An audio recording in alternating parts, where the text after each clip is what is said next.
की वीडियो में बड़ी खबरें निकल कर आ रही हैं। पीएम मोदी साहब ने किया है बड़ा ऐलान, साथ में ही लॉकडाउन आगे बढ़ाने की भी दे दिए हैं संकेत।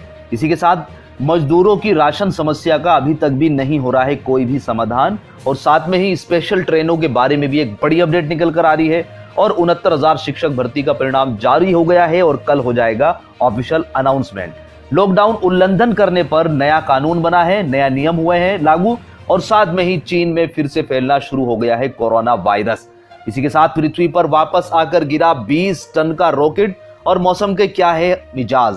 खबरों में और भी है बहुत कुछ। अगर चैनल पर पहली बार विजिट कर रहे हैं तो सब्सक्राइब जरूर कर लीजिएगा। दोस्तों, वीडियो में आगे बढ़ने से पहले अभी तक जान लेते हैं कि कोरोना के मरीजों की क्या अपडेट निकल कर आ रही है। तो यहाँ पर अगर हिंदुस्तान की बात कर रहे हैं तो 73,981 लोगों में इसके संक्रमण पाए गए हैं, और जिसमें 2,408 लोगों की इस संक्रमण के कारण मौत हो गई है, जबकि 24,124 लोग सही होकर अपने घरों पे चले गए हैं। यहीं पर दोस्तों अगर पूरी दुनिया की बात करते हैं तो यहाँ पर 43,11,914 लोगों में इस वायरस की पुष्टि हो गई है, जबकि 2,90,597 लोगों की इस वायरस की वजह से मृत्यु हो गई है, और इसी के साथ 15,67,141 लोग सही होकर अपने घरों पर भी चले गए हैं। दोस्तों, आज की जो सबसे बड़ी खबर निकल कर आ रही है वो है कि पीएम नरेंद्र मोदी जी ने जो देश के नाम संबोधन दिया है उसमें साथ में ही संकेत दे दिए हैं कि लॉकडाउन 4.0 भी आने वाला है। 3.0 खत्म होगा लेकिन 4.0 आएगा कुछ कंडीशंस के साथ, और एक बड़ा ऐलान भी किया है, कुछ सहायता के लिए एक बड़ा पैकेज का भी ऐलान किया है। प्रधानमंत्री नरेंद्र मोदी ने मंगलवार को राष्ट्र के नाम अपने संबोधन में लॉकडाउन 4.0 के संकेत दिए। पीएम मोदी ने बताया कि 18 मई से पहले लॉकडाउन के चौथे चरण की जानकारी साझा की जाएगी। इसके साथ ही उन्होंने कहा है कि ये लॉकडाउन नए रंग रूप नियम वाला होगा। बता दें कि देश में लागू 3.0 की अवधि 17 मई को खत्म हो रही है। अपने संबोधन में पीएम नरेंद्र मोदी ने आर्थिक पैकेज का भी ऐलान किया है जो 20 लाख करोड़ रुपए का है। अपने संबोधन में प्रधानमंत्री ने कहा है कि लॉकडाउन 4.0 नए रंग रूप वाला होगा और नए नियम वाला होगा। राज्यों से हमें जो सुझाव मिल रहे हैं उससे जुड़ी सारी जानकारी आपको 18 मई से पहले दे दी जाएगी। इसी के साथ प्रधानमंत्री नरेंद्र मोदी जी ने कोरोना लॉकडाउन पर कहा है कि हम मास्क पहनेंगे, दूरी रखेंगे, लक्ष्य से पीछे नहीं हटेंगे। पीएम मोदी ने कहा है कि कोरोना से मुकाबला करते हुए 4 महीने से ज्यादा बीत गए हैं। इस दौरान 42 लाख लोग कोरोना से ज्यादा संक्रमित हो गए हैं, 3.25 लाख लोगों की मृत्यु हो गई है। भारत में अनेक परिवार के लोग इस वायरस की वजह से इस दुनिया से चले गए हैं। मैं संवेदना व्यक्त करता हूं। पीएम मोदी ने कहा है कि साथियों, एक वायरस ने दुनिया को तहस नहस कर रखा है। करोड़ों लोग कठिनाइयों का सामना कर रहे हैं, सब जंग लड़ रहे हैं। हमने अब तक ऐसा संकट देखा सुना नहीं है। मानव जाति के लिए यह अकल्पनीय है। यह क्राइसिस अभूतपूर्व है, मगर हारना थकना मानव को मंजूर नहीं है। सतर्क रहते हुए ऐसे सभी नियमों का पालन करते हुए हमें बचना है और आगे बढ़ना है। प्रधानमंत्री ने कहा है कि साथियों, हम पिछली शताब्दियों से सुनते आ रहे हैं कि अगली सदी भारत की होने वाली है। कोरोना से दुनिया को समझने का मौका मिला है। 21वीं सदी भारत की हो, यह सपना ही नहीं, हमारी जिम्मेदारी भी है। लेकिन इसका रास्ता क्या है? आज की स्थिति ने हमारे पास एक ही रास्ता है, केवल और केवल आत्मनिर्भर भारत। तो दोस्तों, यहाँ पर पीएम नरेंद्र मोदी जी के भाषण से एक बात तो क्लियर हो गई है कि जो लॉकडाउन 3.0 पर आशंका थी कि इसके बाद खुल जाएगा, तो वो खुलने वाला नहीं है, और आपको अगला लॉकडाउन 4.0 भी देखने को मिलने वाला है, लेकिन उसमें कुछ नई कंडीशन, नई रेस्ट्रिक्शन देखने को मिलेगी। दोस्तों, इस लॉकडाउन में सबसे ज्यादा अगर कोई परेशान है तो वो गरीब लोग हैं, और साथ में ही मजदूर लोग जो दूसरी जगह फंसे हुए हैं। उनकी बार बार मांग है कि या तो हमें राशन मुहैया कराया जाए या फिर हम जिस जगह के हैं हमें अपने घर पर पहुंचा दिया जाए। तो यहाँ पर लुधियाना में राशन नहीं मिलने पर मंगलवार दोपहर प्रवासी मजदूरों का आक्रोश फूट गया, और दोपहर करीब 12 बजे उन्होंने बस्ती जोधेवाल के पास लुधियाना रोड चक्का जाम कर दिया। सभी मजदूरों की एक ही शिकायत थी कि उन्हें राशन नहीं मिल रहा है। सरकार उनके घर जाने की भी कोई व्यवस्था नहीं कर रही है। कुछ प्रवासियों का कहना था कि उन्होंने ऑनलाइन रजिस्ट्रेशन कराया है, लेकिन इसके बाद भी उनको कोई जानकारी नहीं मिल रही है कि उनका नंबर कब आएगा। उनका कहना है कि रजिस्ट्रेशन कराने के बाद ये नहीं पता चल रहा है कि हमारा नंबर कब आएगा और हम अपने घर कब पहुंच पाएंगे। प्रवासियों के राष्ट्रीय राजमार्ग जाम करने की खबर लगते ही पुलिस बल भी मौके पर पहुंच गया।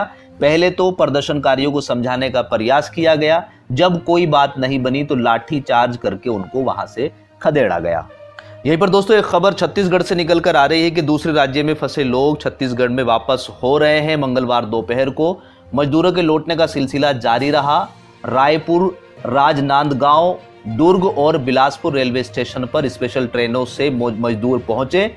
ये मजदूर गुजरात और तेलंगाना में लॉकडाउन के दौरान फंसे हुए थे।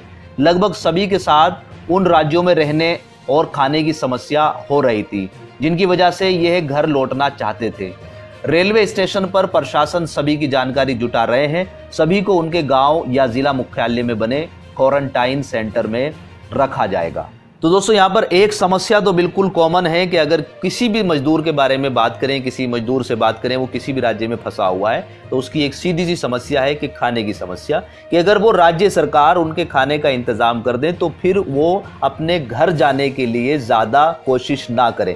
लेकिन जब उनके पास खाने के लिए कुछ नहीं है तो अब उनके पास क्या एक ऑप्शन रह जाएगा? एक ही रास्ता रह जाएगा कि उनको किसी तरीके से घर भेजा जाए और वहाँ पर वे कुछ खाने पीने का इंतजाम तो करें।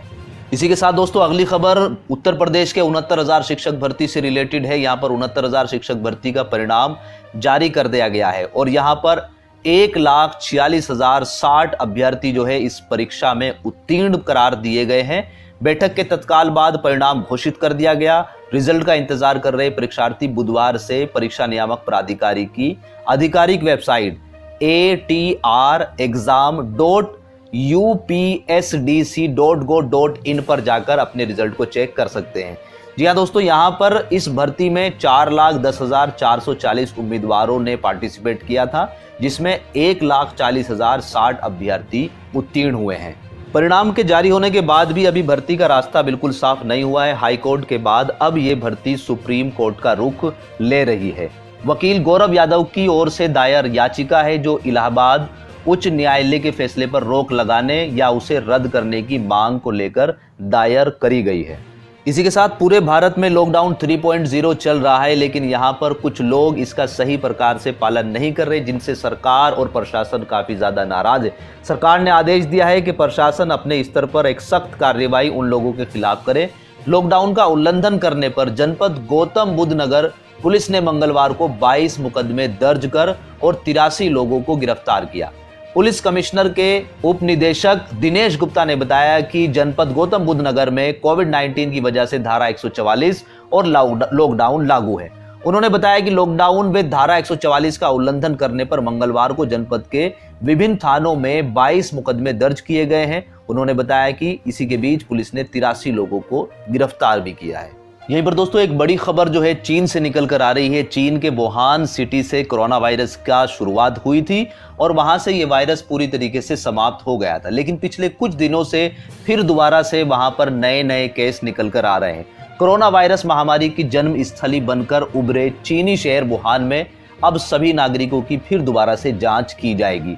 हाल ही में वुहान के एक आवासीय परिसर में कोरोना के 6 मामले पाए गए हैं। चीनी सरकार अब यहां सभी नागरिकों के संक्रमण की जांच करने की तैयारी में लग रही है। चीन के राष्ट्रीय स्वास्थ्य आयोग के अनुसार रविवार को देश में संक्रमण के 17 नए मामले सामने आए हैं, जिनमें से 7 मामले विदेश से आए लोगों से जुड़े हैं। इसी के साथ देश में संक्रमण के मामलों की जो संख्या है वो 82,918 हो गई है। इसी के साथ दोस्तों एक और बड़ी खबर चाइना से निकल कर आ रही है कि चाइना ने एक रॉकेट को स्पेस में लॉन्च किया था, जो कि तकनीकी खराबी के कारण वापस पृथ्वी पर आकर गिर गया और एक बहुत बड़ा हादसा होते होते बच गया। जी हाँ दोस्तों, अपने स्पेस स्टेशन पर कार्गो ले जाने के इरादे से लॉन्च किया गया चीन का टेस्ट रॉकेट तकनीकी खराबी के कारण पृथ्वी पर आकर गिर गया। हालांकि एक बड़ा हादसा होते होते बच गया जब इस रॉकेट का एक बड़ा हिस्सा पृथ्वी के वायुमंडल में अनियंत्रित होकर गिरा। इसकी लंबाई 30 मीटर बताई जा रही है और साथ में ही 5 मीटर ये चौड़ा था और इसका वजन 20 मीट्रिक टन का माना जा रहा है।